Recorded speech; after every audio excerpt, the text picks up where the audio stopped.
gridirons around Michiana. This is 16 Sports Extra.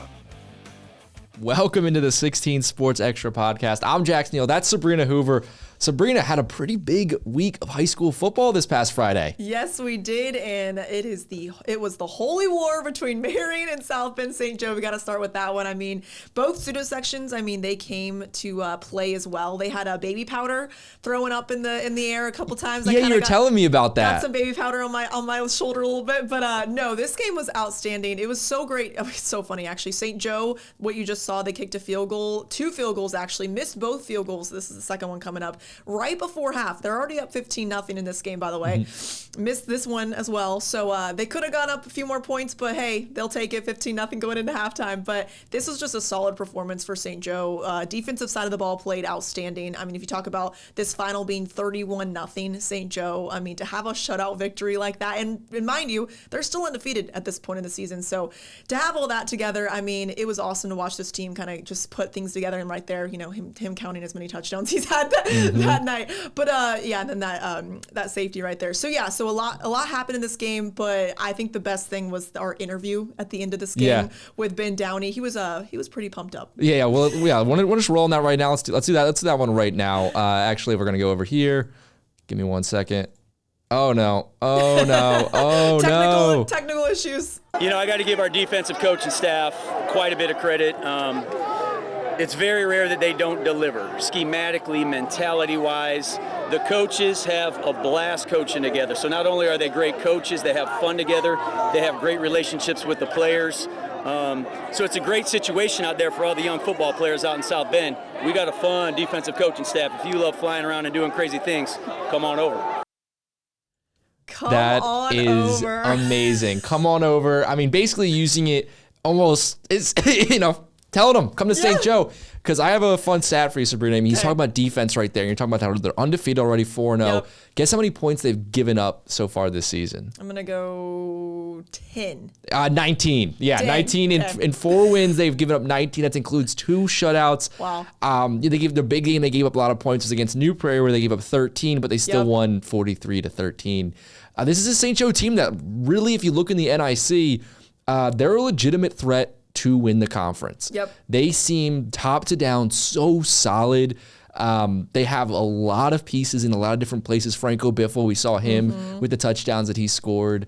We just talked about the defense, how solid they are. They just have a lot of, seems like solid players in important positions, and they just play smart football. Yeah, and Ben Downey, before I did like a live interview with him before the game, you know, he's strictly business, you know, talking here and there, had a few answers to give me about just the preparation, but after the game, I mean, you could just see his eyes light up being like, oh, I'm ready to do this interview, because he was all pumped up. But yeah, to see that his team has really put the pieces together, especially having an undefeated season right now, is just huge. Yeah, it just shows that they are going to be a problem at the top of the NIC. Yeah.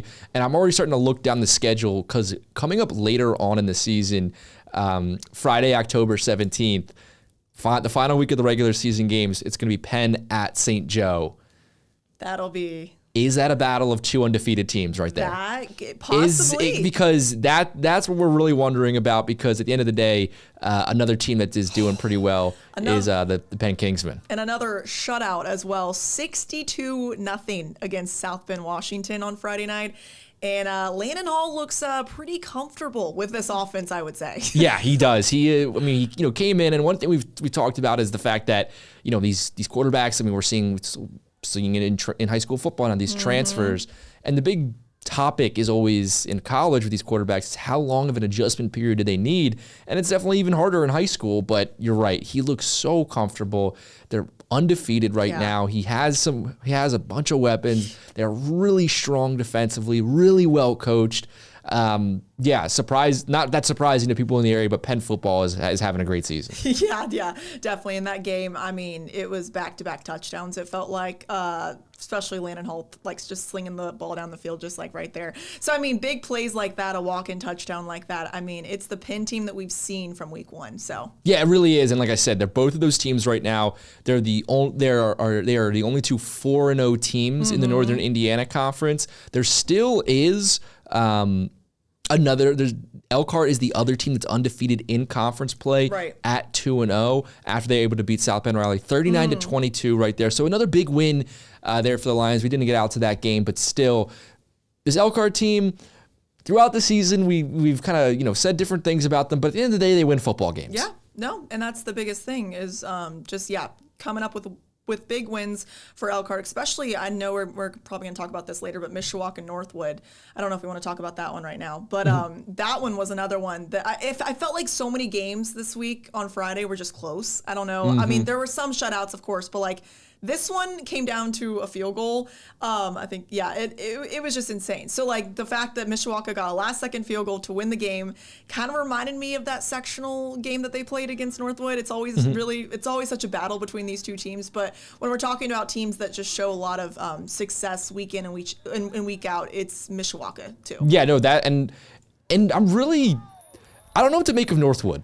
This season. It's Northwood is a very interesting team so far this year because, I mean, like you said, this game they were able to win 26-20. They lost 26-25, but against a very good Mishawaka team, a team that we think could have state title aspirations.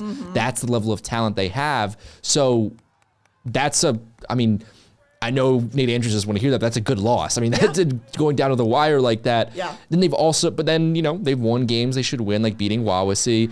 They beat New Prairie. But then they lost week 1 to Columbia City. We're not really sure how good Columbia City is. They look pretty solid at 3-1 right now. But it's this Northwood team where they look really solid, but they're still just sitting there at 2-2. But I don't think it's like a normal 2-2. Yeah, no, I definitely agree. And especially with Mishawaka, I mean, talking about that loss against Penn, but of course we know how talented Penn is right now. And then to see Mishawaka kind of bounce back with that win against Concord, that was another really, really close win. And then to get that win on the road at Northwood says a lot about that team, especially just the grittiness. Because I know, I can't remember when it happened, but Caden O'Neill fumbled the ball on one of those drives and, got Northwood back on the field, but then the defense had a big stop. So it's like they come up when they need them, especially in just both aspects of things. And let's go back to the NIC because we actually forgot the game of the night. Oh my gosh. The best game of the night. It was South Bend Adams beats New Prairie in 35-34.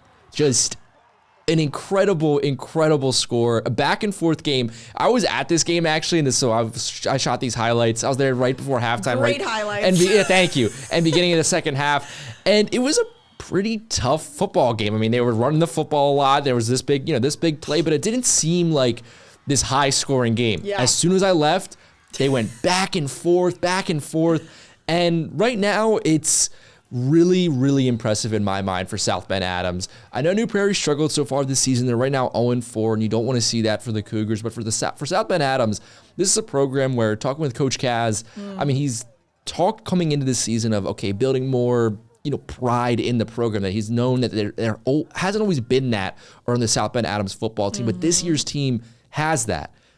I think winning games like this proves that. Yeah. Winning games by 1 point on the road, even though New Prairie's not having the season they want. I mean, it's New Prairie football. Over the past, in the 2020s, they are, one of the best teams in this area. So you have to think about that is not an easy place to play, not an easy matchup to have no matter the year. And to still go in there, have it be high scoring, back and forth, and come out with a 1 point win. It just kind of feels like there's a different attitude around South Bend Adams. And I love what you said about New Prairie, knowing how successful that they've been. Because, I mean, you think about it, new head coach in this system, he's kind of getting adjusted to certain things going on. They still got Reed Robinson, so they got a talented quarterback in him. I think you said, did he get hurt or was he hurt a few? I mean, I was watching him, and there didn't seem to be many throws with him. He was running the football fine. So I don't think it was anything too bad. So to see that still the offense is successful, even though the new head coach, he's still getting adjusted to things, but to see this program, kind of have some ups and downs, but I mean, that's just a huge win for South Bend Adams for sure. It really is. I mean, they're 2-2 right now. That's a spot. I mean, this is a program where in recent years, 2 wins is usually for a season. And right now we're sitting here on September 15th and they already have those 2 wins. And obviously there's, still going to be some really tough matchups coming down the road. I mean, coming up this upcoming week, they're going to have to host St. Joe. Then the week after, they're going at Penn. I think the two teams that are right now in the front runners to win this conference. But you look at other, games where they're going to play against the other South Bend schools like a Washington or a Riley. This is a team, even a team like Elkhart, who sometimes lets other teams stick around.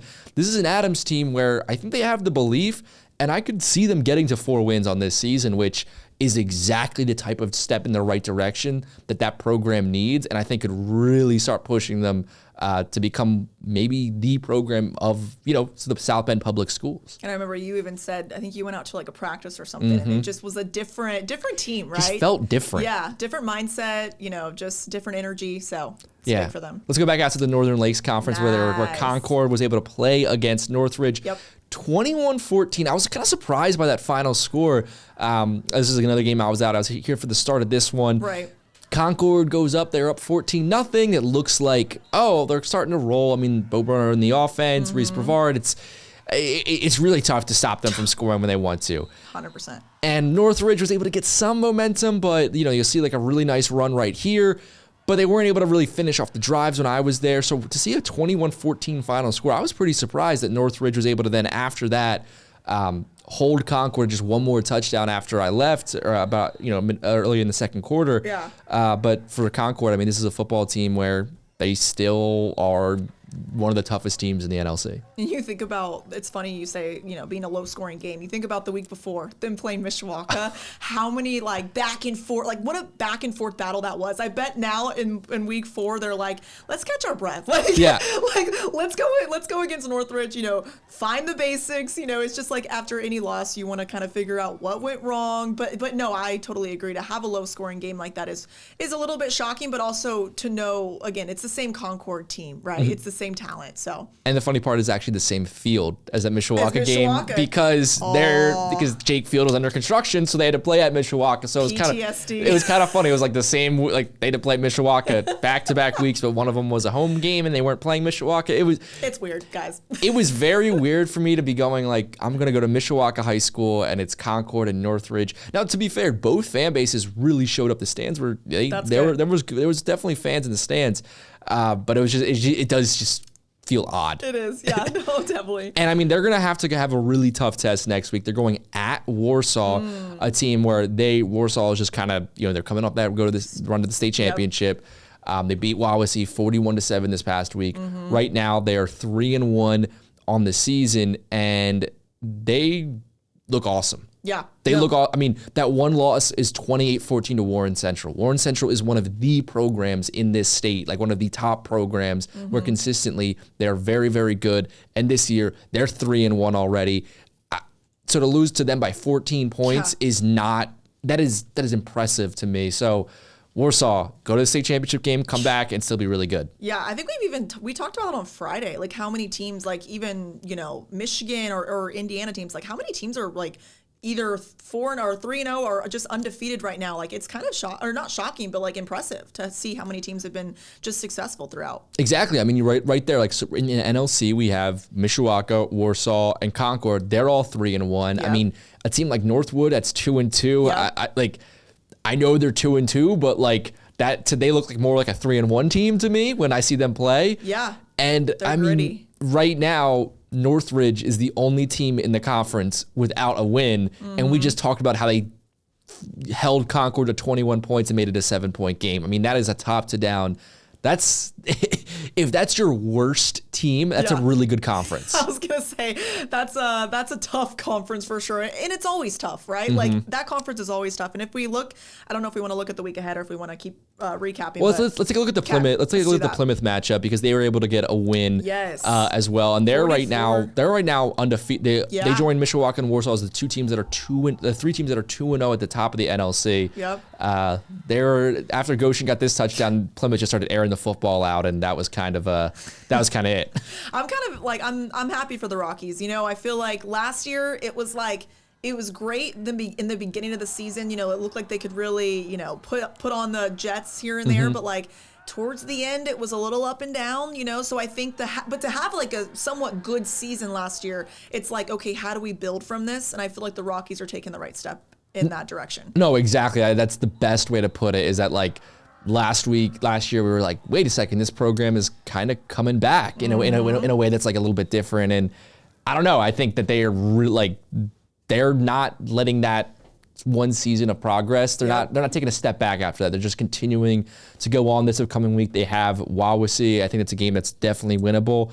And then the week after that, it's that game against Warsaw, the game that, then it's going to kind of be like, that's when you're going to have to start winning football games. If you want to become the program to win a conference, that's where you're going to have to like really start getting the W's. Yep, I know. I agree. I'm happy for them, but it's also exciting to see like how good they can progress from here on out, right? To have that big win over Goshen, it's like, okay, now let's build from this. Let's see what we can do from here. So. No, for sure. Another game I want to get to. Let's go to the NIS real quick before we wrap up. Let's do it. Bremen-Laville. This was close game. Another close game. This one, man. This is. All the highlights are basically like defense, like fourth down stop, fumbles, sacks. Final score, Bremen wins 7-6. I saw somewhere that this is the first time they had won at Laville since like 2012. But anyway, sorry, the microphone. So yeah, it's been just absolutely really tough win there for the Lions. When I look at this NIS, I mean, in my mind, there's Knox. And then below them, it's just like anybody could beat anybody. It could be any score, and you don't know. Any night. Yeah, no, and I love how you mentioned Knox, because I feel like week after week, we talk about them, and it's almost like, what the heck did they just do this week? You know what I mean? It's like it's gotten better, and it's like, holy crap, who's going to stop them? So 4-0 right now. They just beat Tippy Valley 36-21. Do you have any points they've scored in all their games so far this season?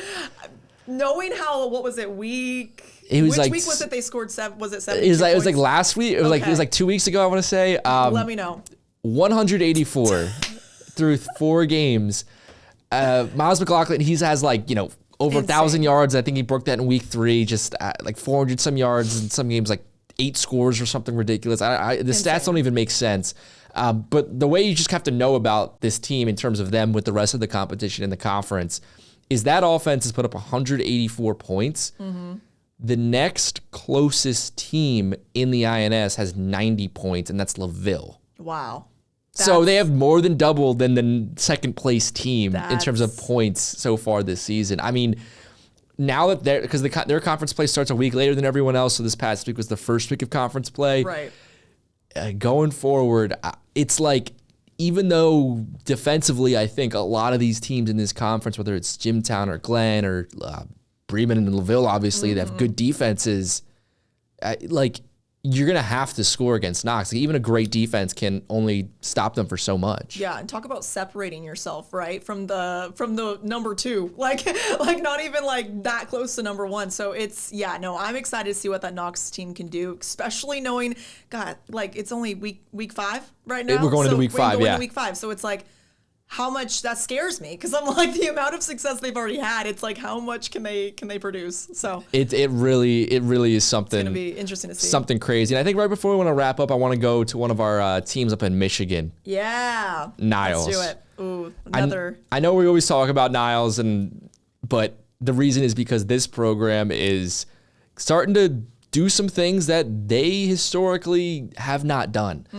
This past week, they beat Paw Paw 30-14. Last year, they beat Paw Paw twice, and it was a really big milestone to beat Paw Paw, because that's usually one of the kind of like a rivalry, like one of the teams that always kind of used to beat them, and they could never get over the hump. Last year, they beat them twice, and that meant a lot to the program. And now this year, week 3 for them up in Michigan, they go on the road at Paw Paw and they win by 16 points. Yeah, no, and then to see, like, when I went to one of their games, to see Scott Shaw, I know we've talked a lot about his coaching, last year, and like him and the players, but like he is just so dialed in this year. And I feel like he's dialed in every single year, but it just seems like there's more this year. There's more motivation coming off how they ended last year, like one of the best programs one of the best seasons in program history last year, to come off of that. And you're already on a high, but it's like, how can we get back there but win it? So it's like, I know how much he's, dialed in every single year, but it's like this year means more. You know what I mean? 100%. And I think the game that I'm circling in Michigan right now is it's going to be October 24th at Niles. They're hosting Edwardsburg. The Eddies are also 3-0 right now. Good team. Yeah. They went at McBain week 1. They won by 7. At St. Joseph week 2. And I know St. Joseph had that loss to Niles, but I mean, St. Joseph is they are consistently a solid football team. And to go in their place and win 40-37, that kind of really made me realize that this Edwardsburg team might be legit. They blow out Sturgis this past week. Now they have Paw Paw at home this upcoming week. So we're going to learn a lot about them, but I think for that area in Michigan, it's going to come down to October 24th. Edwardsburg at Niles. And then when Niles played St. Joseph, first half was a battle, but then second half it was like, who is this Niles team? You know what I mean? It was like they just put the pieces together is the best way to put it. So like you're right. We're going to learn a lot about Edwardsburg, especially knowing how they're going to play against Paw Paw. Because to see Niles and Edwardsburg going up against each other, you're right. That's going to be a really, really big one. And it's crazy that a lot of times in high school football, there are these matchups, right? We get, but like sometimes they happen in like September 26th or something like that. To have it be the final game of the regular season for both of them, that is awesome. That is like really, really like that is perfect timing right there. That's cool. That is like the game I am circling. I have a strong feeling that'll be our game of the week. Yeah. that week here for 16 Sports Extra, unless there's something I'm missing on the Indiana side, that'll be playoffs. So we don't know the dates for matchups for that yet, but that's a really strong consideration for me. No, I like that one as well. No, I'm excited because we got some big games. We got some good games coming up this upcoming week. Elkhart at New Prairie, that one should be interesting. Penn at Marion, knowing how a successful Penn's been, it's going to be interesting to see how they play against Marion. So there's just some, and Concord and Warsaw, just like we mentioned. So some big games going on Friday night as well. Which game are you most excited for? I'm going to say Concord Warsaw. I think that's the one when I'm looking at this schedule too, I think that's the one that's really standing out to me as well. To see, especially knowing, how Warsaw is, of course, and that's at Warsaw. So I'm excited to see how Concord can play obviously on the road because they don't have a stadium right now. Yeah, I think I always forget that everything's on the road for them. Yeah, they're used to it by now. But no, just to see how they've been playing, and especially knowing how successful Warsaw is. So it's going to be a good one, I think. And then the other one I'm looking at is that South Bend Adams hosting South Bend St. Joe. Yes. We talked about Adams feeling a new feeling around the program. The St. Joe team, they're awesome. They are really good. I think right now, them and Penn are like the favorites to win the conference. Yeah. I'm interested to see how Adams is able to play against this Huskies team.